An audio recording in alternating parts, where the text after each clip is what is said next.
উনি সকালবেলা উঠে আল্লাহর নাম নিয়েই চাঁদাবাজি শুরু করে।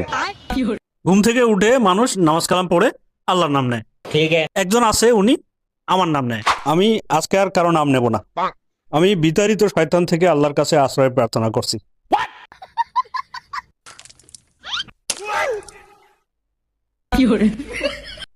এই চান্দাবাজ সন্ত্রাসী দলের লোকেরা আমার গায়ে ডিম মারছে।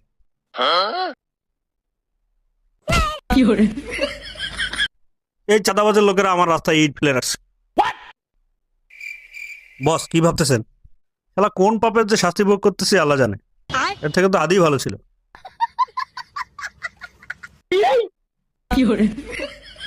বস কি হয়েছে? ওটা তো আমাদের পোস্টার না।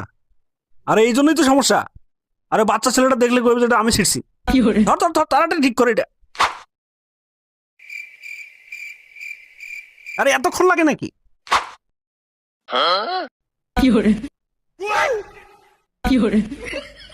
এই আব্বাসের লোকজন আমার পোস্টার ছিঁড়ে ফেলতেছে।